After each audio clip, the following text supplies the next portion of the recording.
Morning everyone, मैं रवि कुमार आचार्य, आप सभी का स्वागत है आचार्य क्लासेस के अंदर। आज जिन शब्दों की हम बात कर रहे हैं, जो वर्ड्स आपको सामने नजर आ रहे हैं, काफी कंफ्यूजन वाले वर्ड हैं जो स्पोकन के अंदर हमें काफी कंफ्यूज करते हैं। What is the difference between voice and sound and hear and listen and learn, see, watch and look, keep, put, complain, complaint. इन वर्ड्स के बीच में डिफरेंस क्या है? ये है वॉइस, इसका मतलब भी आवाज होता है। साउंड, साउंड का मतलब भी आवाज होता है। हियर, हियर का मतलब सुनना होता है। लिसन, लिसन का मतलब भी सुनना होता है। लर्न, वही समझना, याद करना होता है। लर्नेड और लर्नड, इसका प्रोनाउंसिएशन दोनों होता है। अभी हम बात करेंगे कौन सी जगह पे क्या होता है। एंड सी, सी का मतलब देखना। वॉच, वॉच का मतलब भी देखना। लुक, लुक का मतलब भी देखना। किस जगह कौन सा देखना है हम अभी बात करते हैं। कीप, कीप का मतलब होता है रखना। एंड पुट, पुट का मतलब भी क्या होता है? रखना। और इसके बाद आता है अपने पास कंप्लेन और एक आता है कंप्लेंट। तो what is the difference between complain and complaint? कैसे हम इनका यूज करते हैं देखते हैं एक बार। देखिए यहाँ पर एक होता है वॉइस, एक होता है साउंड। वॉइस जो होता है ये होता है किसी भी लिविंग पर्सन के मुंह से जो आवाज निकलती है। लिविंग पर्सन का मतलब हुआ आपके मुंह से आवाज निकले, या किसी काऊ के मुंह से निकले, या डॉग के मुंह से निकले, किसी भी लड़की के मुंह से आवाज निकलती है, या फिर लड़के के मुंह से आवाज निकलती है। तो हर तरह की जो लिविंग पर्सन होता है, लिविंग पर्सन के मुंह से जो आवाज निकलती है वो वॉइस होता है। और साउंड होता है नॉन लिविंग, कोई भी निर्जीव चीज से जो आवाज होती है वो होती है साउंड। जैसे एग्जाम्पल की सहायता से यहां देखिए आप, आई हियर्ड हर वॉइस, आई हियर्ड हर वॉइस, मैंने सुनी हर वॉइस, उसकी आवाज। यहां पर हम ये भी बोल सकते हैं कि आई heard her voice, I heard your voice, I heard his voice. तो यहां पर वॉइस का मतलब क्या हुआ? आवाज। और जो आपके पास में ये हुआ आवाज। और साउंड का मतलब भी क्या होता है? आवाज होता है। लेकिन अगर कोई भी सजीव, सजीव यानी लिविंग पर्सन की आवाज आती है, या कोई भी लिविंग चीज की आवाज होती है, it means that is voice. And the next word is the sound. And sound, what is sound? Sound is non living thing. कोई भी वॉइस अगर ऐसी होती है जो नॉन लिविंग थिंग की होती है, दैट इज साउंड। जैसे the sound of this cooler is irritating. The sound, जो ये साउंड है ऑफ दिस कूलर, इस कूलर का, इज इरिटेटिंग, वो इरिटेट करता है या दिमाग को खराब करता है। इरिटेटिंग, यहां पर देखिए आप, दिमाग को खराब करता है, इसका मतलब ये नहीं करेंगे कि माइंड को खराब करता है, ऐसा नहीं होगा। इंग्लिश के अंदर हम जैसे ही वो क्या बोलेंगे, हम इरिटेटिंग बोलेंगे। The sound of this cooler is irritating, इसका मतलब ये हुआ जो इस कूलर की आवाज है वो इरिटेट करती है, यानी दिमाग को खराब करती है। यहां से देखिए एग्जाम्पल और लेते हैं हम। The sound of this TV is irritating, जो साउंड है इस टीवी का वो इरिटेट करता है। And the sound of this AC is irritating, and the sound of this lappy is irritating, the sound of this computer is irritating. तो ये irritating क्या है? दिमाग को खराब कर देना, चिड़चिड़ा बना देना। तो ये साउंड हुआ नॉन लिविंग। कोई भी नॉन लिविंग निर्जीव चीजों से आवाज निकलती है तो वो साउंड होता है। कोई भी लिविंग से आवाज निकलती है तो वो वॉइस होता है। इसके बाद देखिए आप, हियर एंड लिसन, इन दोनों का ही मतलब क्या होता है? सुनना। जब दोनों का ही मतलब सुनना होता है तो इनके अंदर डिफरेंस क्या है? देखिए हियर का मतलब क्या होता है? हियर का मतलब आपके कान है तो आप सुनेंगे ही सही। आप जानबूझकर उस चीज को सुनना नहीं चाहते, लेकिन फिर भी आपके कानों तक उसकी आवाज चली जाती है, तो वो क्या होता है? हियर होता है। जैसे मान लीजिए आप पढ़ रहे हैं रूम के अंदर, पढ़ते पढ़ते ही जो पंखे की आवाज है उसको आप सुन पाते हैं। आप उसको सुनना नहीं चाहते, लेकिन आपके कान है इसलिए आप सुनते हैं, तो ऐसे सुनने को बोलते हैं हियर। और लिसन का मतलब होता है जो आप जानबूझ के सुनना चाहते हैं। जानबूझ के यानी इंटेंसली, आप खुद का विचार है उसको सुनने का, इंटेंसली आप उसको सुनना चाहते हैं। जैसे देखिए, आई heard the trickling of water. यहां देखिए आप, आई हियर्ड द ट्रिकलिंग, ट्रिकलिंग का मतलब होता है टिप टिप की आवाज जो नल से निकलती है। आई heard the trickling of water from the tap, from the tap, tap का मतलब हो गया आपका नल। क्या हो गया? नल हो गया। तो आई heard the trickling of water from the tap, जो नल से ट्रिकलिंग, जो टप टप की आवाज हो रही है वो आपने सुनी। देखिए आप उस आवाज को सुनना नहीं चाहते थे, लेकिन आपके कान है तो आप सुनेंगे, कान बंद थोड़ी रखेंगे। He is listening to song, यहां पे देखिए आप, he is listening to song। यहां पर एक बात देखना है आपको कि listen के बाद हमेशा टू प्रेपोजिशन का यूज किया जाता है। listen के बाद हमेशा टू प्रेपोजिशन का यूज किया जाता है। he is listening to song। अब यहां पे listening to song के अंदर आप खुद, आपकी खुद की गाने सुनने की इच्छा है, या आपका इंटेंशन है गाना सुनने का, आप जानबूझ के उसको सुन रहे हैं, इसलिए यहां पर हम किसका यूज करेंगे? लिसन का यूज करेंगे, हियर का नहीं करेंगे। यहां देखिए वापस, I hear the trickling of water from the tap, यहां पर आप सुनना नहीं चाहते थे लेकिन फिर भी आपने आवाज सुनी, तो आपने किसका यूज किया, हियर का यूज किया। आप रूम में बैठे हुए पंखे की आवाज आती है तो इसमें आपका हियर का यूज हुआ। मान लीजिए आप मार्केट में कहीं निकल रहे हो, वहां पर कोई आवाज आप सुनना नहीं चाहते, आपके कान है तो बहुत सारी आवाजें आपके कानों तक पहुंचेगी ही पहुंचेगी, वो क्या होता है, हियर होता है। और जिस चीज को फिर आप जानबूझकर सुनना चाहते हैं वो क्या होता है, आपका लिसन होता है। इसके बाद नेक्स्ट देखिए आप, सी, वॉच और लुक। सी का मतलब भी देखना, इन तीनों का मतलब भी क्या होता है, देखना होता है। ये जो सी है ये होता है, जैसे यहां पर ही है, सॉरी, जैसे यहां पर हियर है, आप सुनना नहीं चाहते थे फिर भी आपने सुनी, वैसे आप देखना नहीं चाहते फिर भी अगर कोई आदमी आपको दिख जाए तो उसके लिए हम किसका यूज करेंगे, सी का। वॉच और लुक, वॉच का और लुक का मतलब होता है इंटेंसली आप किसी चीज को देखते हो, इंटेंसली आप किसी चीज को देखते हो तो वॉच और लुक। लेकिन वॉच का यूज किया जाता है कोई भी मूविंग, मूविंग का मतलब चलती हुई चीजों को देखने के लिए। जैसे आप मूवी देखने के लिए जाते हैं तो मूवी के अंदर वो जो पिक्चर होता है वो मूव होता रहता है, तो मूविंग पिक्चर्स या मूविंग पिक्स को देखने के लिए हम किसका यूज करते हैं, वॉच का यूज करते हैं। और लुक ये भी होता है ध्यान से देखना, इंटेंसली देखते हैं तो वॉच और लुक का यूज किया जाता है। जैसे यहां देखिए आप, I saw Monika at station, मैंने मोनिका को स्टेशन पे देखा।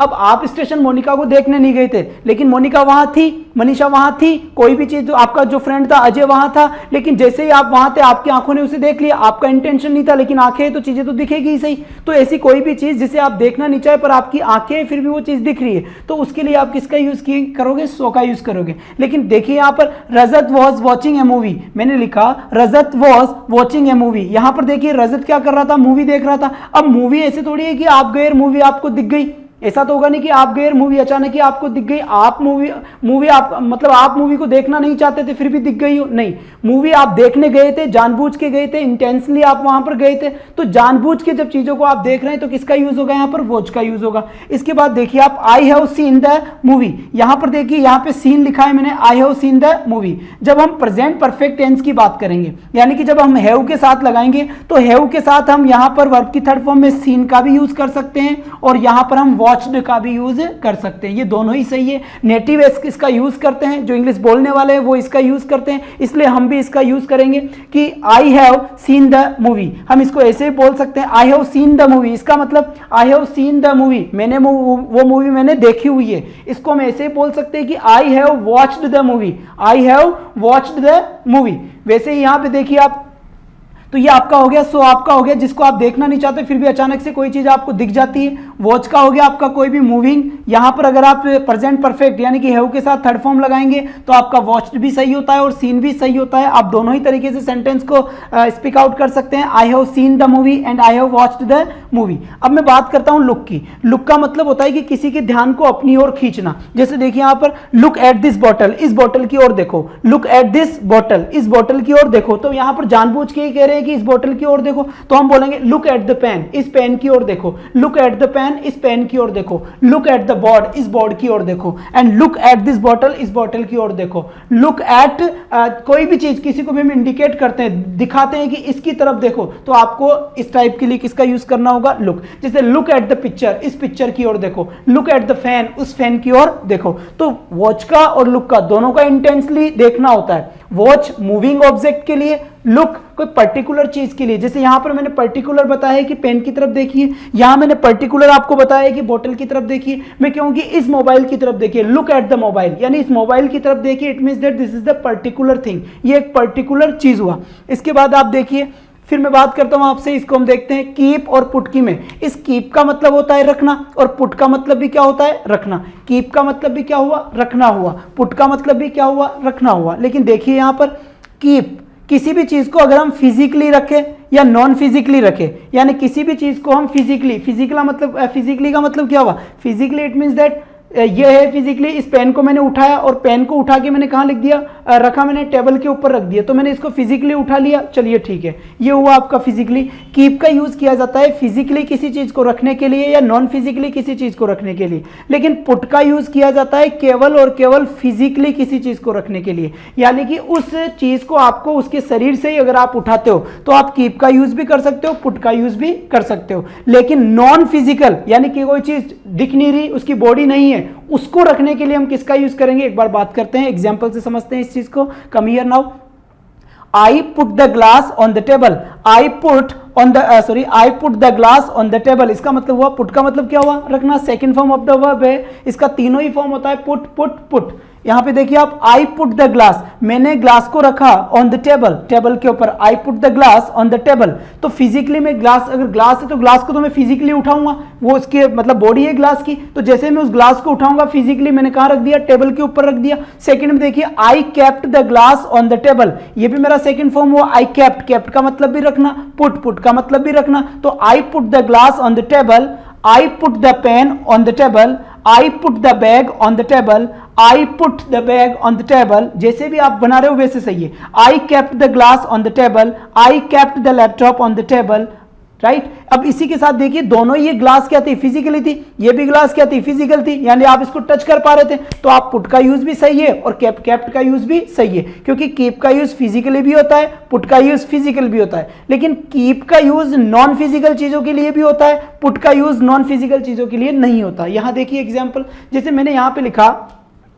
आपके सामने लिखा हुआ है, please keep it to you, please keep it to you, कृपया ये चीज तुम्हारे तक ही सीमित रखिए। हम कहते हैं कभी कभार कोई बहुत ज्यादा बोल देता है तो उसे हम कहते हैं please keep it to you, ये तुम्हारे तक ही रखिए, ऐसा हमारे साथ ना कीजिए, please keep it to you, keep it to you, ये तुम्हारे तक ही रखिए। अब तुम्हारे तक ही रखिए, इसका मतलब यहां पर कोई बॉडी है नहीं, किसकी बात कर रहे हो आप, उन विचारों की बात कर रहे हो, उन शब्दों की बात कर रहे हो, या उन थॉट्स की बात कर रहे हो जो उस आदमी के थे। Please keep it to you, please keep it to you, ये तुम्हारे तक ही रखिए, ऐसी चीजों को तुम्हारे तक ही रखिए, ऐसे विचारों को तुम्हारे तक ही रखिए। तो please keep it to you, तो कीप का यूज यहां पर नॉन फिजिकली की जैसे यूज हुआ है, नॉन फिजिकली यानी कोई चीज है ही नहीं, विचारों को आप ऐसे पकड़ के थोड़ी रख सकते हैं कि ये विचार है आप तक ही रखिए, नहीं, तो कैसे बोलेंगे हम, please keep it to you, ये तुम्हारे तक ही रखिए। देखिए यहां पर next, he always keeps his words, अब यहां देखिए आप, he always keeps his words, इसका मतलब क्या हुआ, he always keeps his words यानी उसके शब्दों में, इसका मतलब क्या हुआ, he always keeps his words, वह हमेशा, कीप हिज वर्ड्स का मतलब होता है वचन का पक्का होना, क्या होता है, वचन का पक्का होना। कीप हिज वर्ड्स मतलब उसके शब्दों को रखता है, अब उसके शब्दों को रखता है तो शब्दों का कोई फिजिकल है ही नहीं, शब्दों को कैसे रखेगा, ग्लास को तो पकड़ के उसने उधर रख दिया, अब शब्द कहां है जिसको पकड़ेगा, it means that non physically बात हो रही है यहां पर। तो यहां पर है ही ऑलवेज कीप्स हिज वर्ड्स, यानी वो अपने शब्दों पे डटा रहता है, अपने वादे पे डटा रहता है, जो कहता है वो करता है। इसी सेंटेंस को हम ऐसे ही बोल सकते हैं कि ही ऑलवेज कीप्स हिज प्रॉमिस, अपने वादे पे अटल रहना, कीप्स हिज प्रॉमिस आप ऐसे ही बोल सकते हैं, और कीप्स हिज वर्ड्स ऐसे बोल सकते हैं। यहां देखिए आप, he always keeps his words, यहां हम ये भी बोल सकते हैं सी ऑलवेज कीप्स हर वर्ड्स, यहां I always keep my words, हम यहां पर आई लगाएंगे तो आई के साथ क्या करेंगे, कीप, अब यहां पर हिज थोड़ी होगा, ही के अकॉर्डिंग क्या है, हिज है, तो आई के अकॉर्डिंग क्या हो जाएगा, माई हो जाएगा। ही always keeps his words, it means that वह हमेशा अपने शब्दों पे डटा रहता है, अपने वचन का पक्का है। ही ऑलवेज कीप्स हिज प्रॉमिस, वह अपने वादे पे अटल रहता है। नेक्स्ट देखिए आप यहां पर, अब हम बात करते हैं कि कंप्लेन और कंप्लेंट में क्या डिफरेंस है, और लैंड और लर्नेड में क्या डिफरेंस है। ये एडजेक्टिव की तरह भी काम करता है और ये एक वर्ब की जैसे भी काम करता है, तो इनमें क्या डिफरेंस है ये हम देखते हैं, जल्दी से इसको आप कॉपी कीजिए। अब हम देखते हैं कंप्लेन एंड कंप्लेंट में क्या डिफरेंस है। जो कंप्लेन है वो एक वर्ब है, एक एक्शन है, जिसका मतलब होता है शिकायत करना, एंड कंप्लेंट, कंप्लेंट एक नाउन है जिसका मतलब होता है शिकायत।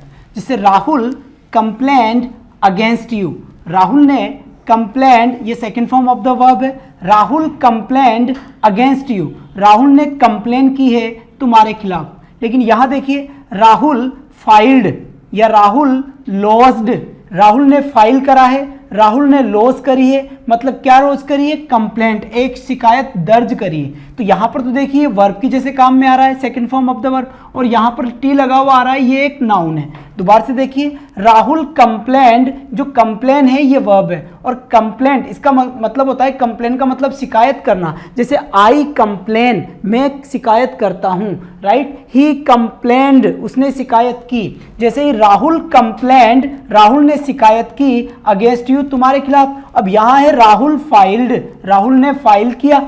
राहुल लॉज्ड, राहुल ने लॉज की, क्या लॉज करी, क्या फाइल करी, एक कंप्लेंट, एक शिकायत दर्ज की राहुल ने अगेंस्ट यू, तुम्हारे खिलाफ। चलिए नेक्स्ट हम बात करते हैं, जैसे यहां देखिए आप, अब बात कर रहा हूं मैं ये अ number of time a number of times and many times, दोनों सेम है। जिस सेंटेंस में आप a number of times यानी कई बार, a number of times का मतलब क्या होता है कई बार, और many times का मतलब भी क्या होता है कई बार। तो कहीं पर भी जहां पर आप many times का यूज करते हैं उसी जगह पे आप a number of times का यूज कर सकते हैं, या फिर a number of times का यूज आप जहां कर रहे हैं वहीं आप many times का यूज कर सकते हैं। जैसे देखिए आप एग्जाम्पल से समझते हैं इस बात को। आइए, आई have visited Jaipur, I have visited Jaipur, मैं जयपुर घूमा हुआ हूं मैनी टाइम्स, कई बार, मैनी टाइम्स कई बार। I have visited Jaipur many times, या I have visited Agra many times. इसी सेंटेंस को मैं ऐसे भी बोल सकता हूं कि I have visited Jaipur a number of times. इसकी जगह मैं किसका यूज कर सकता हूं, अ नंबर ऑफ टाइम्स का। He has visited mount Abu a number of times, यहां मैंने किसका यूज किया है, अ नंबर ऑफ टाइम्स। जबकि मैं इसकी जगह किसका भी यूज करता हूं, मैनी टाइम्स भी कर सकता हूं, because many times and a number of times are equal in meaning. a number of times and many times दोनों में से हम किसी का भी यूज कर सकते हैं एक दूसरे की जगह पे। फिर मैं बात करता हूं, यहां से हमने देखा है कंप्लेन और कंप्लेंट के बारे में। अब यहां देखिए आप, लर्न, ये एक वर्ब है, लर्न, इसकी एक वर्ब हुई, इसका मतलब क्या होता है सीखना, या फिर क्या होता है याद करना। जैसे आपको पता होगा हम कहते हैं learn this lesson, right, learn English, English सीखो, लर्न हिंदी, हिंदी सीखो, और लर्न दिस चैप्टर, इस चैप्टर को याद करो। और इसका जो ये फर्स्ट फॉर्म है, तो इसका जो ये तो हो गया आपका लर्न फर्स्ट फॉर्म।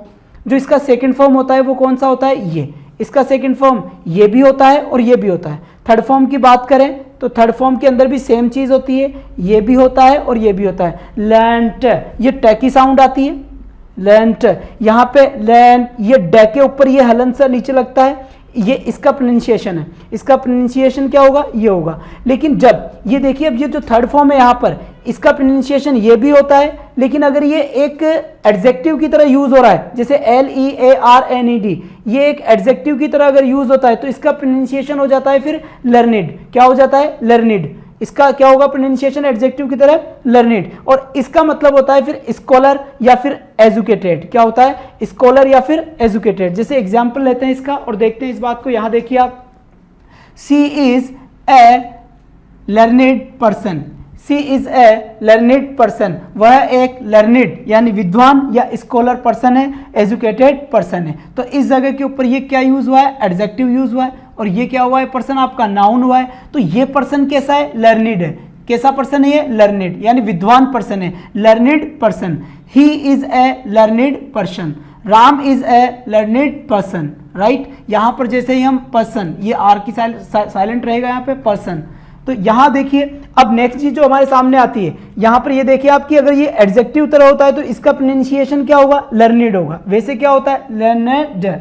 अब यहां देखिए आप, आंसर और रिप्लाई में क्या डिफरेंस है, आंसर और रिप्लाई में क्या डिफरेंस हुआ, दोनों का ही मतलब क्या होता है, जवाब होता है। लेकिन आप किसी क्वेश्चन का आंसर देते हैं तो आप आंसर बोलेंगे, किसी फोन कॉल का आंसर देंगे तो आप आंसर बोलेंगे, किसी क्वेश्चन का आंसर होगा तो आप आंसर होगा, राइट। लेकिन रिप्लाई क्या होता है, रिप्लाई होता है जैसे मान ली कोई भी लेटर है, राइट, कोई भी क्या है, लेटर है। तो लेटर में जितनी सारी चीजें लिखी हुई है उन सारी चीजों को पढ़ने के बाद और उन सारे कॉन्टेक्स्ट, जो भी उसका कॉन्टेक्स्ट था, जो जितना मैटर उसमें लिखा हुआ था, उन सभी पॉइंट्स को पढ़ने के बाद उसका जो आप रिप्लाई करेंगे तो वो क्या होता है, फिर वो रिप्लाई होता है, वो आंसर नहीं होता है। तो आज हमने कई सारे वर्ड्स लिए हैं जिनके मीनिंग सेम थे, अलग अलग जगह उनका यूज होता है, हम कहीं पर भी किसी का यूज कर लेते हैं। ये सारी चीजें हमने पढ़ी थी। नेक्स्ट वीडियो में फिर मैं ऐसे ही कुछ नॉलेजेबल थिंग लेकर आऊंगा आपके लिए। Thanks for watching.